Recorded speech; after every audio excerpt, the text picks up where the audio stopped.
Namo Fundamental Teacher Shakyamuni Buddha. Namo Fundamental Teacher Shakyamuni Buddha. Namo Fundamental Teacher Shakyamuni Buddha. The unsurpassed, profound and wonderful Dharma is difficult to encounter in hundreds or millions or eons. I now see and hear it, receive and uphold it, and I vow to fathom the Tathagata's true meaning. The wonderful Dharma, Lotus Sutra, a parable, chapter 3. At that time, Shariputra rose in joyful enthusiasm, joined his palms together, respectfully gazed upward at the well-honored one's countenance, and said to the Buddha, hearing this Dharma from the well-honored one, my heart rejoices, for I have experienced great joy as never before. Why, in the past, I heard from the Buddha of Dharma such as this, and saw the Bodhisattvas receive predictions of Buddhahood, but which Shravakas were excluded. It grieved me deeply that I was to miss out on the limitless knowledge and vision of the Tathagata. World-honored one, I have lived in solitude in a mountain forest, dwelling at the foot of trees. Whether sitting or walking, I often thought, we have all realized the nature of the Dharma. Why then is the Tathagata bringing us to liberation through the lesser vehicle Dharma? It must be our fault, not the world-honored ones. What is the reason for this? Have we waited for your explanation of causes and conditions? We would have realized that in order to attain Dharma Samyak Sampati, we must be brought to liberation through the great vehicle. Yet we did not understand that we were teaching us through skillful means, speaking in accord with what was appropriate for us. When we first heard the Buddha Dharma, we immediately believed and accepted. Contemplating and attaining realization, well-honored one, ever since that time I have reproached myself day and night.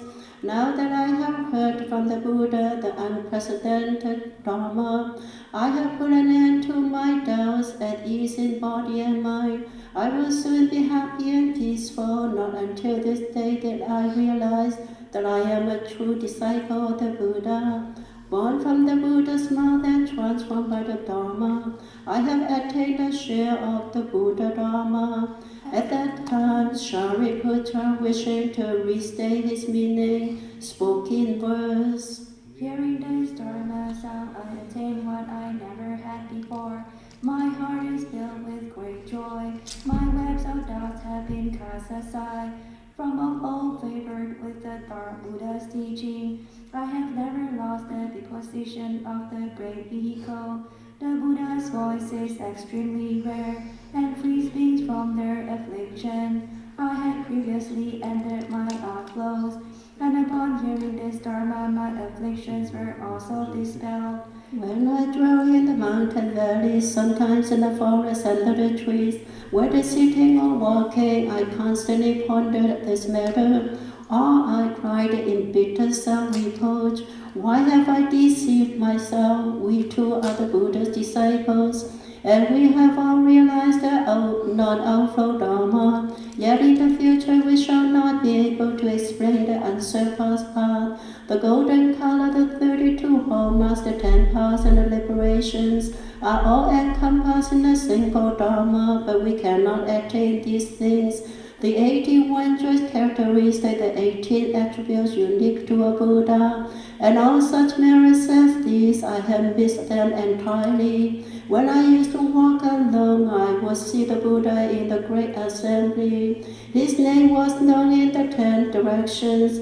He benefited all living beings immensely. I felt I had missed out on these benefits and had but cheated myself. Constantly day and night I thought upon this matter. I wished to ask the well-honored one whether I had lost the opportunity. I often saw the well-honored one praising all the Bodhisattvas. Because of that day and night I pondered matters such as these. Now I hear the Buddha's voice as he opportunely teaches the Dharma. This is free of outflows and inconceivable, leading living beings to the side of awakening. In the past I was attached to wrong views and was a teacher of the Brahmins. The world-honored one, knowing my mind, uprooted these wrong views and expounded on nirvana.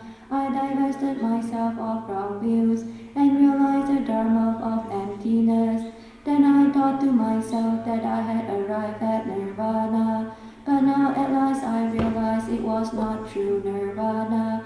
Only when I become a Buddha, complete with the 32 hallmarks, revered by gods, humans, yakshas, dragons, spirits, and others, will I be able to say, this is eternal stillness without residue. The Buddha said in a great assembly that I shall become a Buddha. Hearing the sound of this Dharma, all my doubts and regrets were dispelled. When I first heard what the Buddha said, my heart was filled with great fear and doubt. Is this not Mara disguised as a Buddha, come to disturb and confuse my heart? The Buddha, using various conditions and analogies, skillfully expounded the Dharma. His mind was as calm as the sea. Hearing him, the web of my doubts was severed. The Buddha said that in the past, countless Buddhas who have since entered nirvana made skillful use of experience and likewise taught this Dharma. The Buddhas of the present and the future, the numbers without limit, will also use skillful means to proclaim this Dharma. Likewise, in the present, the well-honored one, from his birth through his leaving the home life, his awakening and his turning the Dharma will teach us through the use of the skillful means. The well-honored one speaks of the true path. Papanya does not use it. There's no such thing. Therefore, I know what's certain. This is not a demon posing as the Buddha. Ensnared in a web of doubts, I thought it was the work of a demon. Hearing the Buddha's soothing, gentle voice, far-reaching, extremely subtle and fine, proclaiming the pure Dharma, my heart is filled with joy. My doubts and regrets are forever extinguished. As in ultimate wisdom I stand firm. I am certain to become a Buddha, revered by gods and humans. I shall turn and serve our Dharma will to teach a transformed Bodhisattvas. At the time the Buddha said to Shariputra, now amid the great assembly of gods, humans, shamanas, brahmas, and others, I tell you this, in the distant past, in the presence of 20,000 kotis of Buddhas, for the sake of the unsurpassed path, I constantly taught you. You received my teachings and followed me through the long night, and I have guided you to be born into my Dharma using skillful means. Shariputra, in the past I taught you to set your resolve on Buddhahood, but you have completely forgotten this. Instead, you claim that you have already attained nirvana. Now wishing to have you recall the practices you once vowed to undertake, for the sake of the Shravakas, I teach this great Greco Sutra entitled The Wonderful Dharma Lotus, the Dharma for the teachings of Bodhisattvas, and protected and cherished by all Buddhas. Shariputra, in the future age, after countless limitless inconceivable eons have passed, having made offering to several tens of millions of kotis of Buddhas, having reverently upheld the proper Dharma, and having perfected the path practiced by the Bodhisattvas, you shall become a Buddha known as Tathagata Flower Radiance, one worthy of offerings, one of right and universal knowledge, one of perfect clarity and conduct, Sugata, knower of the world, unsurpassed ones, subduing and regulating hero, teacher of gods and humans, Buddha and well-honored one, your name will be called free from defilement. Its terrain will be flat and even, pure and beautifully adorned. It will be peaceful and tranquil, prosperous and joyful, abounding in gods and humans. The ground will be made of white jewelry. There will be 8 intersecting rows bordered with golden cords and lined with rows of trees of the 7 treasures, which will be constantly blooming and bearing fruit. Tathagata flower radiance shall also teach and transform living beings by means of the 3 vehicles. Shariputra, when this Buddha appears in the world, although it will not be a troubled age, because of his past life he shall teach the Dharma of the 3 vehicles. His eons will be called grace with great treasures. Why will it be called grace with great treasures? It is because in that land bodhisattvas will be considered great treasures. The number of these bodhisattvas will be countless, limitless, and inconceivable, beyond the scope of calculation or analogy. With the exception of the Buddhas endowed with their wisdom powers, no one will be able to know their number. When they wish to walk, jeweled flowers will spring up to hold their feet. These will not be newly resolved bodhisattvas. They will have planted roots of virtue for a long time, in the presence of countless billions of kotis of Buddhas. They will have flawlessly cultivated pure conduct and will be continually praised by all Buddhas, constantly cultivating the Buddha's wisdom and replete with great spiritual powers. They will be well versed in all the gateways to the Dharma, straightforward, ingenious, and steadfast in their resolve. Bodhisattvas such as these will abound in that land. Shariputra, the lifespan of the Buddha flower radiance will be 12 small eons. This lifespan does not include his time as a prince prior to become a Buddha. The lifespan of the people in that land will be 8 small eons. After 12 small eons, Tathagata flower radiance will confer upon Bodhisattva solid fullness, a prediction of Anuttara Samya Sambodhi, and will announce to all bhikshus, Bodhisattva solid fullness shall next become a Buddha, known as flowery feet peacefully walking. Tathagata Arhat Samyak Sambuddha, and his Buddha land will be thus. Shariputra, when Buddha flower radiance has passed into nirvana, his proper dharma shall remain in the world for 32 small eons. His semblance dharma shall remain in the world for 32 small eons. At that time, the world or no one wishing to restate his meaning spoke in verse, Shariputra, in the future it shall become a Buddha, honored and all wise, known as flower radiance, who will say countless multitudes, having made offerings to countless Buddhas, and having perfected the Bodhisattva practices, the 10 powers and other merits, he shall realize supreme awakening. Following upon countless eons of cultivation, his eon shall be named grace with great treasures. His world, called free from defilement, shall be pure and without flaw, with white jewelry as its crown. Its road shall be bordered with golden cords. Multicolored trees made of the 7 treasures shall continually bloom and bear fruit. The Bodhisattva in that land will always hold firm to their resolve. They will all have perfected the spiritual powers and paramitas.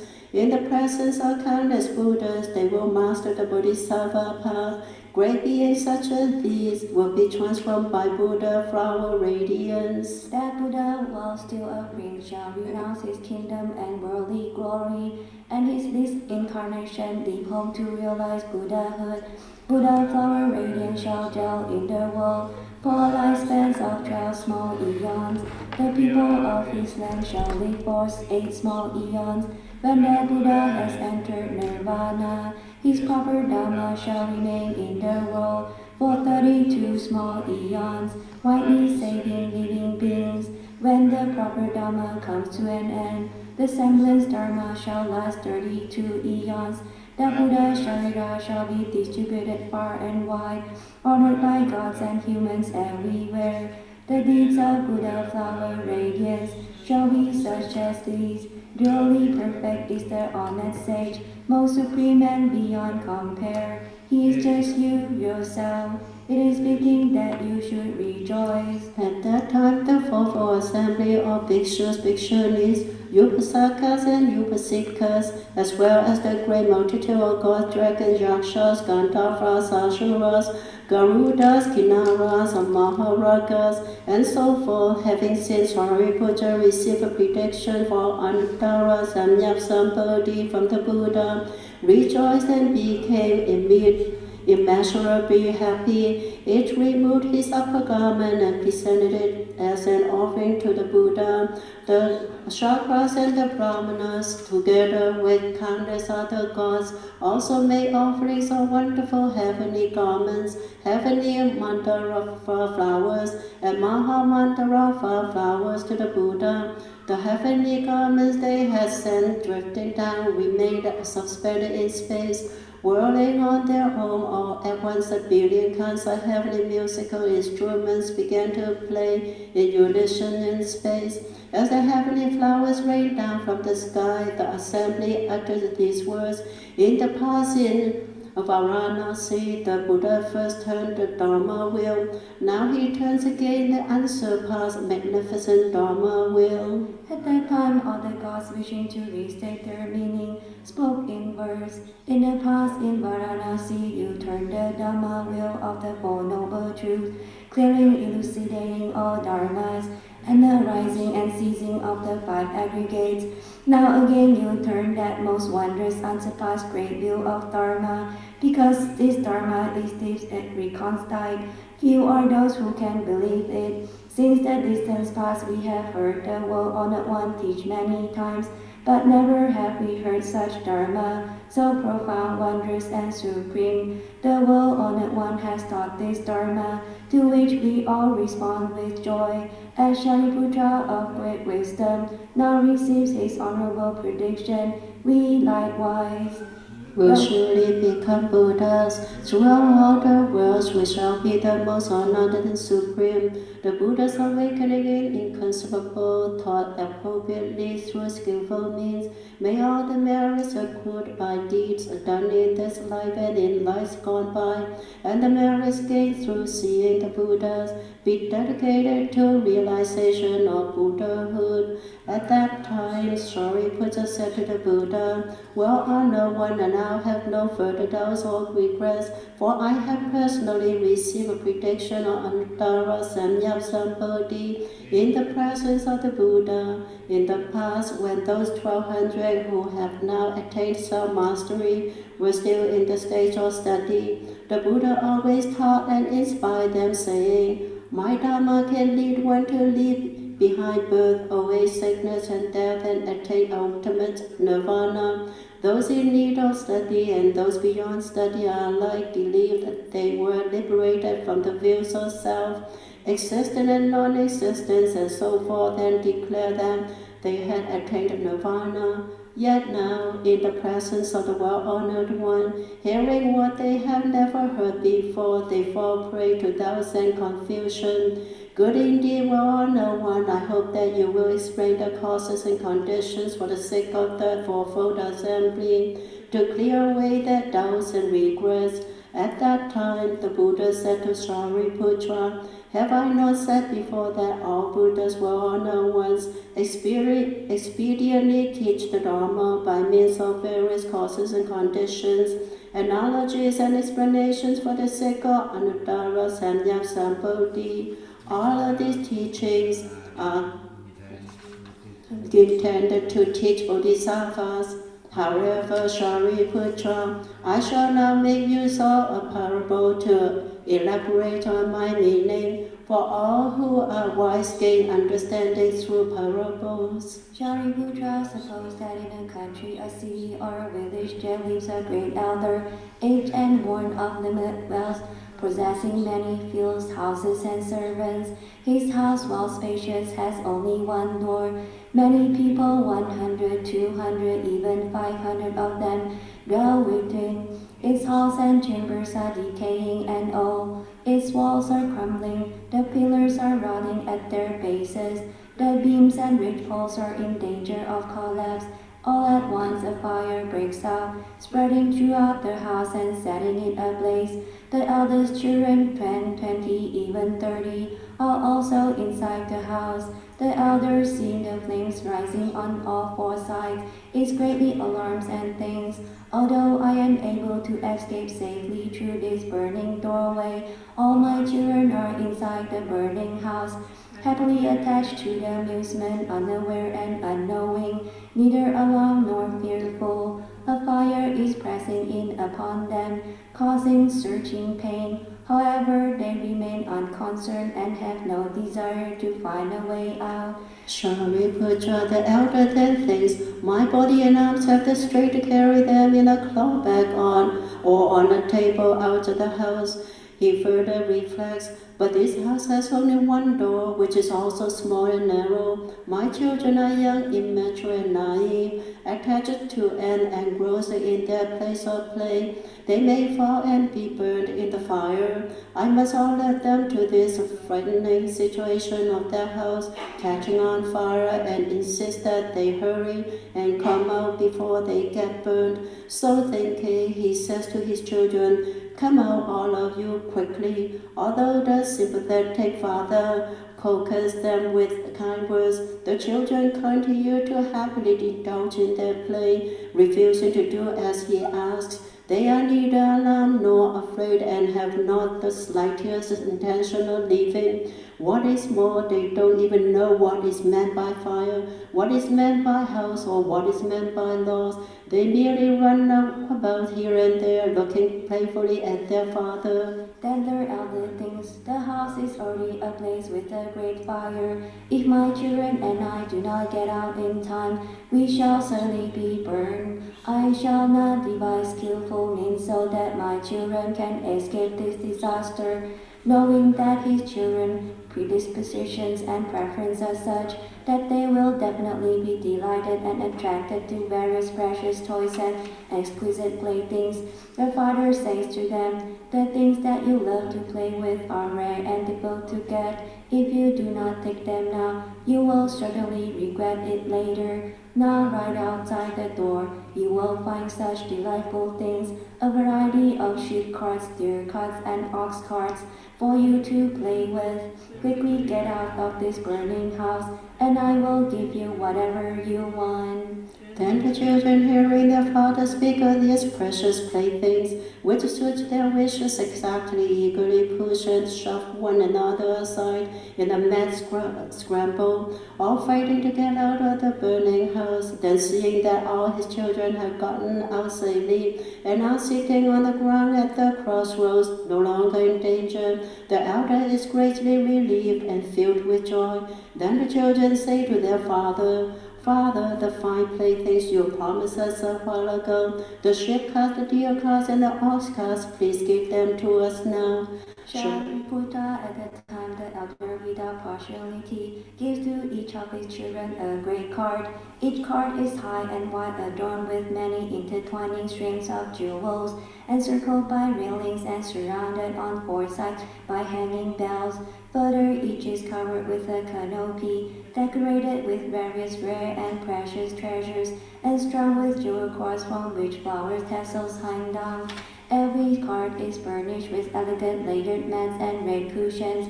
Each is yoked to a white ox with luxurious clean skin and a beautiful body, muscular and strong. The oxen walk with a steady, even gait, as swiftly as the wind. Each cart is guarded by many servants.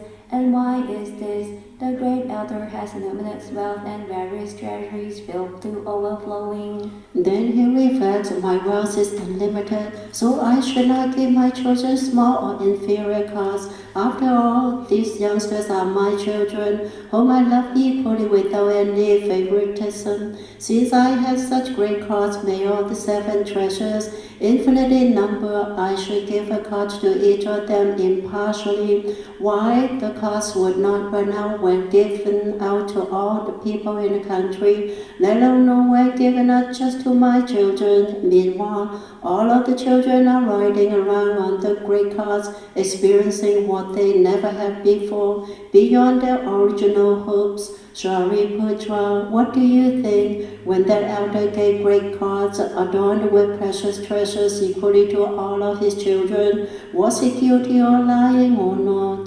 Shariputra replied, No, honored one. The elder was only trying to help his children get out of the fire alive. This cannot be considered lying. Why, in escaping with their lives, they have already gained a fine plaything. What is more, he was employing skillful means to rescue them from the burning house.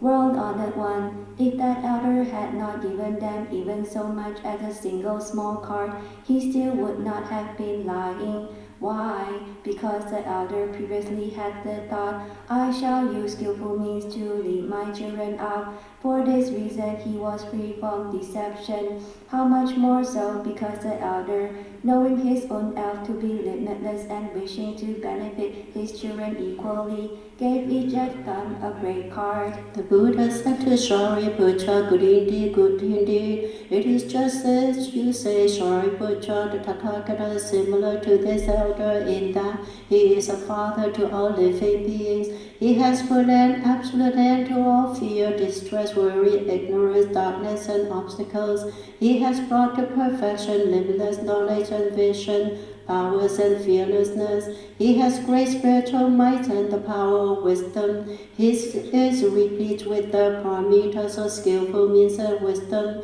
He is extremely kind and compassionate, never growing weary of doing good deeds that benefit everyone.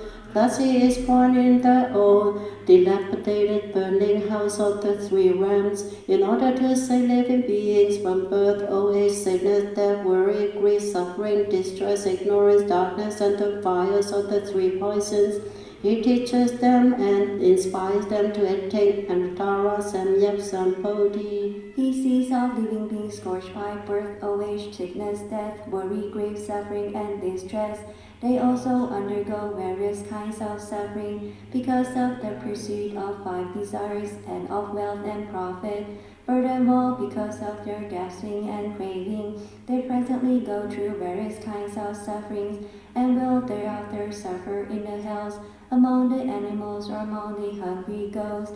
If born in the heavens or among human beings, they will suffer from poverty and distress, from being separated from those they love, from being together with those they hate, and from various other troubles.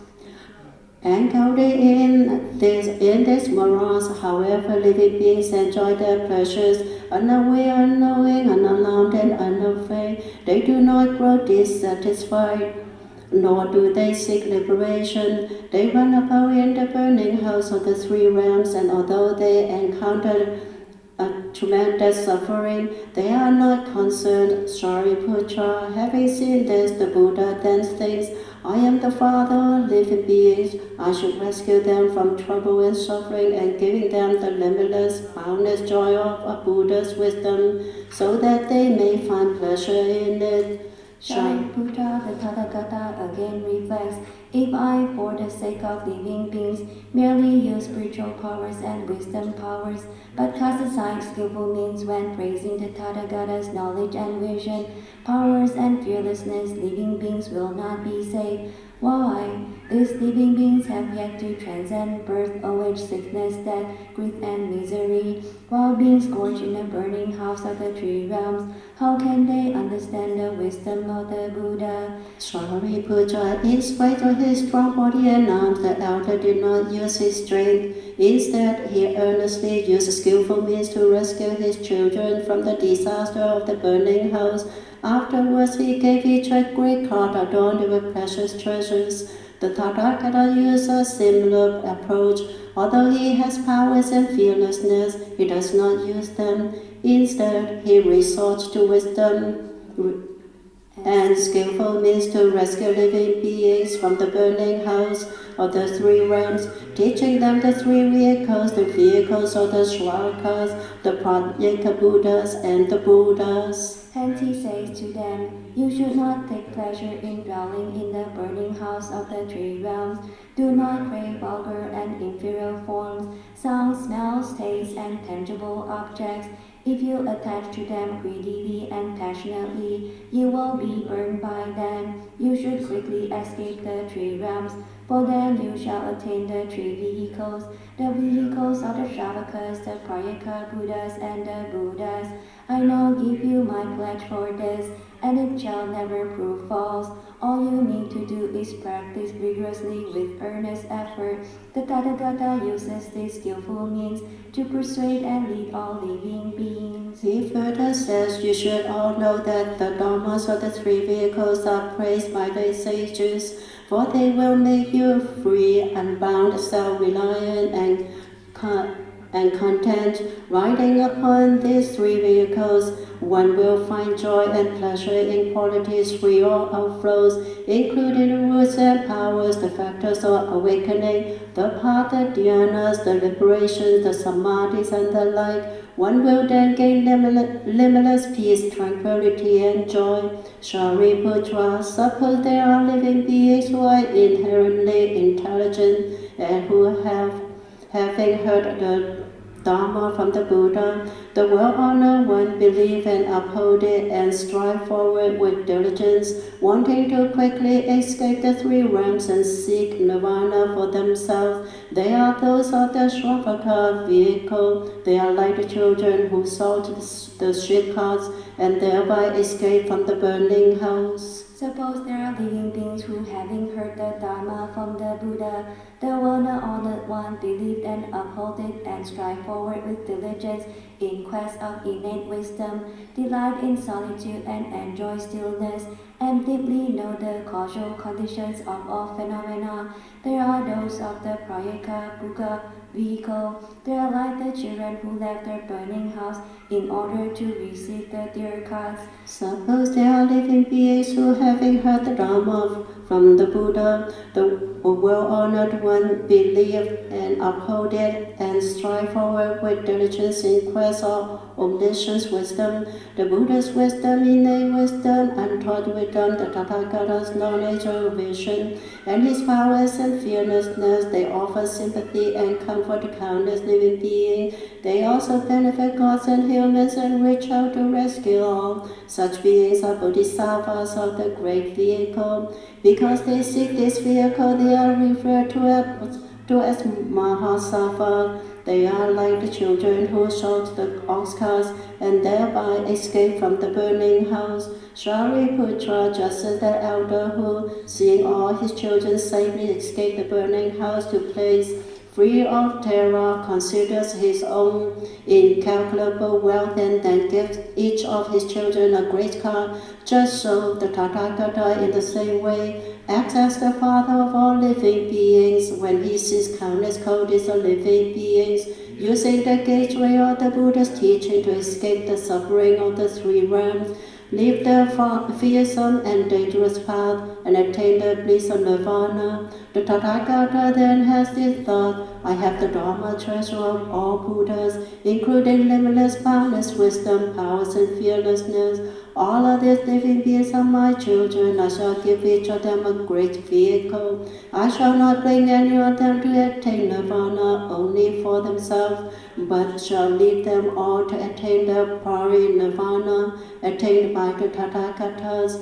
These living beings who have escaped from the three realms shall be rewarded with playthings such as the Buddha's samadhis and liberations, all of which are of one character and of one kind, are praised by the sages, and can bring forth supreme pure wondrous bliss. Shariputra, just as the elder is now guilty of lying in first enticing his children with 3 carts and then later giving them each only a great cart adorned with treasures, supremely steady and comfortable. The Tathagata likewise is not being deceptive in first teaching the three vehicles to enticing living beings and later leading them only by means of the great vehicle. What is the reason? The Tathagata has the Dhamma treasury of limitless wisdom, powers, and fearlessness, and is able to give all living beings the great vehicle Dharma. Not all living beings, however, are able to accept it. Shariputra, you should know that for this reason, through the power of skillful means, the Buddhas in teaching the Buddha vehicle speak of the three vehicles. The Buddha, wishing to restate his meaning, spoke in verse. Suppose there was an elder who had a large house which was very old, dilapidated, and about to collapse. The halls were high but precarious. The pillars were rotting at their bases, the beams and ridgeposts were slant, and the foundations and stairways were crumbling. The walls and partitions were cracked and ruined, the plaster flaking and peeling away, the thatch was falling every which way, and the rafters and eave posts were coming loose. The partitions on all sides were bent and warped, and the house was filled with piles of filth. There were 500 people dwelling within the house. There were horned owls, other owls, eagles and vultures, crows, magpies, pigeons and doves, venomous snakes, vipers and scorpions, and red-headed and other centipedes, geckos and millipedes, weasels, jungle cats, mice and rats, and harmful creatures of all sorts were scurrying back and forth. Excrement and urine fouled and the place which was oozing with filth. Dung beetles and other birds gathering clusters upon the waste. There were foxes, wolves, and jackals that gnawed and trampled on, and devoured crops, scattering the bones and flesh all over. Then packs of dogs came running to grab them. Hungry, weak, and terrified, they sought food everywhere. They fought, seizing and yanking, snarling, howling, and barking. Such were the dreadful sights that made the house so frightful. Chimay and Wang Liang were everywhere. Yakshas and evil ghosts were eating human flesh. There were noxious creatures, ghastly birds, and horrid birds, all hatching or nursing their young, each species protecting its own. Yakshas raced to the side, fighting one another to eat them. Once they had eaten their fill, their evil thoughts grew more inflamed. The sounds of their growling were grateful in extremely. Kumdanda squatted or sat on mounds of earth. Sometimes they floated a foot or two above the ground. They travel here and there, indulge and amusing themselves. They seize dogs by their legs, fling them so that they yelp helplessly. The Kumbanda wrapped their legs around the dogs' necks, taking pleasure in torturing them. Moreover, there were always ghosts dwelling in the house. Their bodies were tall and large, naked, black and thin. They made loud, horrible sounds, wailing as they searched for food. Moreover, there were ghosts with needle-thin throats. Moreover, there were ghosts with heads like those of oxen, eating human flesh here or devouring dogs there, with hair unkempt and in disarray. The ghosts who were fierce, cruel, dangerous, and driven by hunger and thirst, shouted and shrieked as they ran. Yakshas and hungry ghosts, vicious birds and beasts, frantic with hunger, surged in the four directions, secretly peering out the windows. Such were the miseries and terrors beyond measure. This old decaying house belonged to a man who had briefly gone away. Shortly after he left, the rear rooms of the house suddenly caught on fire. All at once the four sides were engulfed in raging flames. The ridge posts, beams, rafters, and pillars shook and cracked with explosive sounds. When they snapped apart and fell, the walls collapsed. All the ghosts and spirits screamed loudly, while the eagles, vultures, and other birds, the kumbandas and so forth ran about in a panic, unable to escape. Vicious beasts and noxious creatures disappeared into holes and crevices, which were inhabited by Picasas as well. Due to their meager blessing and virtue, the fire closed in on them, mauling killing and wounding each other. They drank blood and ate flesh. The jackals and their kind were already dead by then. Huge ferocious beasts raised to feast upon them. Swirling billows of foul smoke permeated all four sides. Red-headed and other centipedes, venomous snakes and so forth, being scorched by the fire, fought their way out of their holes. Right away the kupandas snatched them up and ate them. Further, all the hungry gods with fire raging over their heads, tormented by hunger and thirst, ran about in terror and distress.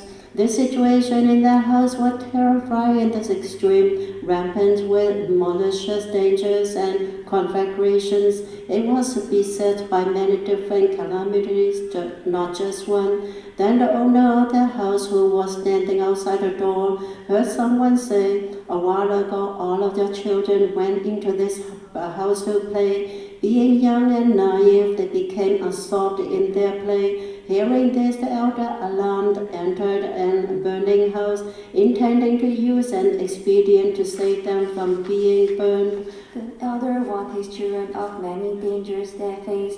They are evil ghosts, noxious creatures, and a spreading conflagration. Myriad sufferings arise in successions, one after another without cease. They are poisonous snakes and vipers, as well as yakshas and kumbandas, jackal forces and dogs, eagles, vultures, and owls, and a variety of centipedes, agitated and frantic with hunger and thirst. They are terrifying in the extreme. This place is plagued by suffering and troubles, and on top of that a great fire is raging. Yet all the naive children, despite hearing their father's warning, were attached to their amusement and continued to play. At the time the elder thought to himself, "The way my children are acting gives me great worry.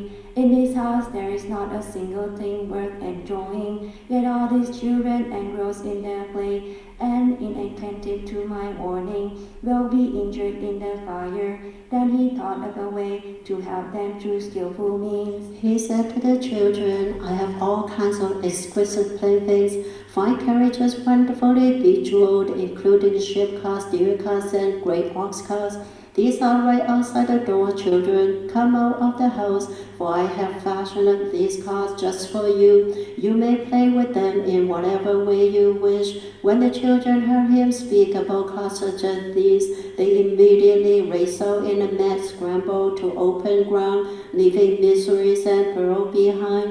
The elder, seeing that his children had made their way out of the burning house and settled themselves at the crossroads, sat on his lion throne and congratulated himself, saying, "Now I am happy. All of these children were hard to bear and raise. Foolish, immature, and lacking good sense, they entered this dangerous house swarming with noxious creatures. Fearful tree and May, a great fire broke out and raged on all sides." In spite of this, all the children clung to the amusement. "I have now rescued them and saved them from disaster. Therefore I am the happiest of all people." Then all the children, knowing their father was sitting at ease, went before him and said to him, "Please give us the 3 kinds of jewel cards that you promised us when you said, 'If you children come up, I will give you 3 kinds of cards just as you wish.' Now the time has come, so please give them to us." The elder, having great wealth and storehouses with abundant quantities of gold, silver, valuta, giant clamshells, and carnelians, used these precious objects to craft various great cards. The cards were beautifully decorated, surrounded by railings hung with bells on all 4 sides, with golden cords strung around them, and pearl-studded nets spread above them. There were golden flower tassels hanging everywhere, with ornaments made of multicolored scales encircled them. There were mats made of brocade, soft silk fabric, the finest cotton cloth valued in the thousands of coatis, pure white and sparkling clean, was spread over them. Great white oxen, plump, strong, and powerful, of fine appearance, were harnessed to the jewel carts and were attended upon by many servants. Fine carriages such as these were given equally to all his children. Then all the children danced with joy. They mounted their jewel carts and rode off in all directions, happily amusing themselves in complete freedom and ease. I tell you, Shariputra, unlike these two, most honored of all the sages and the father of the worlds, all living beings are my children, steeped in worldly pleasures. They are bereft of wisdom. The three realms hold no peace. They are like a burning house, fraught with much suffering. They are frightening indeed. Ever present are the woes of birth, old age, sickness, and death. Fires such as this rage without cease. The Tathagata has already left the burning house of the three realms. In serene solitude I dwell at ease in forest and in field. Now the three realms belong entirely to me, and all the living beings therein are my children. But now this place is filled with calamities, and I am the only one able to rescue them. Although I instruct them, they do not believe or accept it. They are deeply attached to desire and passions. Using skillful means, I speak to them of the three vehicles, bringing to the attention of living beings the suffering of the three realms. I teach and expound the path of transcendence. If these children set their minds to it, they will perfect the three spiritual insights and the six spiritual powers. Some may become Parika Buddhas, and others irreversibly Bodhisattva. O Shariputra, I, for the sake of living beings, have used this parable to teach the one Buddha vehicle. If you are able to accept and believe these words, you shall all in the future realize Buddhahood. This vehicle is subtle, wonderful, and foremost in purity. In all the worlds, nothing surpasses it. The Buddhas declare in it, and all living beings should praise it, and make offerings and obeisance to it, for it produces a countless thousand of kodis for powers and liberation, samadhi and wisdom, and other dharmas of a Buddha. By obtaining such a vehicle, all my children will be able to wander freely at all times, night and day for many eons. In the company of bodhisattvas and a multitude of shravakas, they will ride this jeweled vehicle straight to the site of awakening. For this reason, even if you search in the 10 directions, you would not find any other vehicles except those created by the Buddha's skillful means. I tell you, Shariputra, that all of you are my children, and I am your father. For many years you have been scourged by many miseries. I have saved you all, leading you out of the three realms. Although curiously I said that you had attained nirvana, it was merely an end to birth and death, and not real nirvana. What you should aim to accomplish now is to realize the Buddha's wisdom. If there are bodhisattvas within this assembly, they can single-mindedly listen to the Buddha's ultimate dharma. Although the Buddhas were all known ones and employ skillful means of the living beings they intend to teach are all bodhisattvas. If there are those of lesser wisdom who cling to love and desire, for their sakes I teach the truth of suffering. Living beings then rejoice, gaining what they never had. The truth of suffering taught by the Buddha is genuine and free of errors. They may be living beings who, unaware of suffering's source, cling to the cause of suffering, never leaving it for a moment. For the sake of such beings, I teach a path through skillful means. The cause of all suffering can be traced to desire.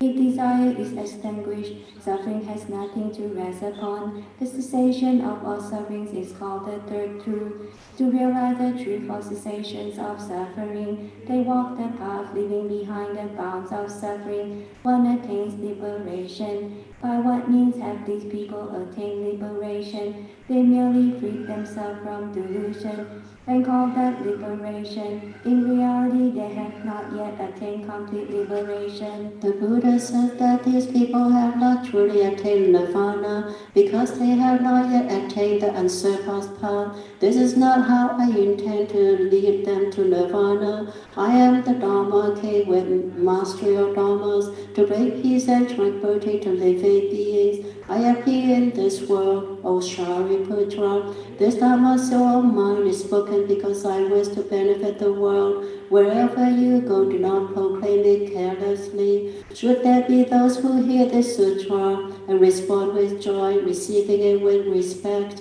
You should know that such people have realized Avartika. Should there be those who believe and accept the Dharma of this sutra, such people have already in times gone by seen the Buddhas of the past, revered and made offerings to them and heard this Dharma. Should there be those who believe what you say, it is the same as seeing me and seeing you, and also the Bhikshu Sangha as well as all the Bodhisattvas. The Sutra of the Dhamma flower is taught for those with profound wisdom. Then those of shallow knowledge hear it, they are bewildered and unable to understand it. All the Shravakas and the Prayaka Buddhas find this sutra far beyond their reach.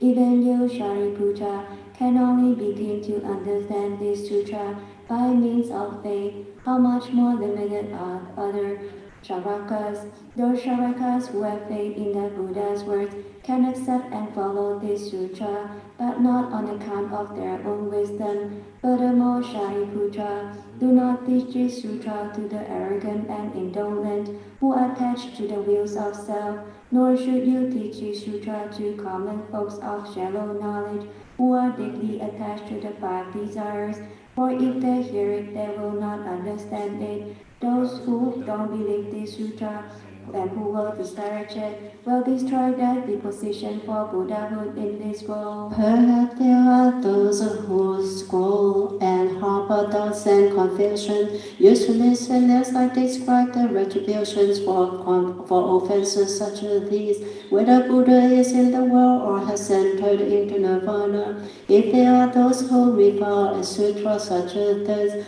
or who scorn, despise, hate, or envy, those who read or recite it, write it out, or upon it, or harbor grudges against them, listen now as I describe the retribution for their offenses. Such people at life's end will enter the Avicii hell for an entire eon. They will be reborn there at the eon's end and repeat the cycle through countless eons. When they leave the house, they will be born as animals, such as dogs or jackals. Others will be repulsed by their weak and emaciated bodies, black and covered in scabs. Furthermore, they will be hated and scorned by people, constantly plagued by hunger and thirst. Their bones and flesh will dry up. They will be tormented by pains while alive, and covered with towels and stone after death, because they severed their disposition for Buddhahood. They will undergo this retribution. They may become camels or be born as donkeys, both of which often carry heavy loads and are beaten with sticks and whips. They will crave water and grass, and will know nothing else, because they are disparaged with this sutra. They will undergo this retribution. Some may become jackals, their bodies covered with scabs and sores, and perhaps missing an eye. They will go into villages where young children will beat and stone them. They will undergo such agonies, which sometimes cause death. They will die in that condition. Only teeth evolve as serpents, which use bodies 500 yojanas in length. Deaf, dull-witted, and legless, they will ride on their stomach, sucked upon and eaten by many small insects. They will be tormented day and night without respite. Because they disparage the sutra, they will undergo this retribution. Should they become humans, all the faculties will be dull, and they may be short, ugly, deformed, lame, blind, deaf, or hunchbacked. Whatever they may say, people will not believe them. Their breath will stink, and they will be possessed by ghosts and goblins. They will be poor and lowly, always the servants of others. Emaciated and plagued by illnesses, they will have no one to rely on. Although they may draw near to others, no one will heed them. If they should gain something, they will quickly lose it. Should they study healing, curing diseases in accord with the prescription, they will only make others' illnesses worse, even to the point of death. If they get sick themselves, no one will try to save or cure them, even if they took good medicine. it would only aggravate their suffering. If they encounter riots or rebellions, they will be depossessed, plundered or looted. People with such offenses will undergo unexpected misfortunes. Offenders such as these will never get to see the Buddhas, the kings among all sages, who teach the Dharma to guide living beings. Offenders such as these will always be born in difficult circumstances, insane death with mind confused, and they will never hear the Dharma. Throughout eons numberless as the grains of sand in the Ganges, they will be born deaf and dumb, and with all their faculties and imperfect, they may frequently dwell in the hells, roaming there as if in pleasure gardens, or be born in the other lower destinies, in which they will feel at home. They will follow the ways of camels, donkeys, pigs, and dogs. Because they disparage this sutra, they will undergo this retribution. Should they become humans, they may be deaf, dumb, or blind. They will adorn themselves with poverty and many misfortunes. They will clothe themselves in ailments such as edema, dehydration, scabs, and carbuncles. Their filthy body will always stay deeply attached to the view of ourselves. Their hatred will increase. Burning with carnal desire, they will interfere even with birds and beasts. Because they disparage this sutra, they will undergo these retributions. I tell you, Shariputra, were I to speak all the offenses of those who disparage this sutra, I would not finish for eons. For this reason, I implore you, do not teach the sutra to those who have no wisdom.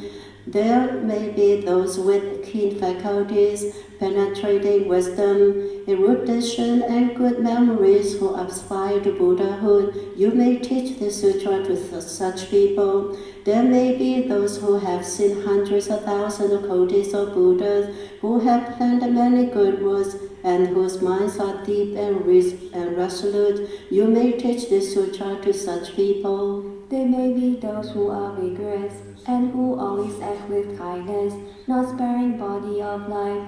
You may teach this sutra to them. There may be those who are reverent, consistent in their resolve, and who stay away from foolish people, and dwell in solitude in the mountain and marshes.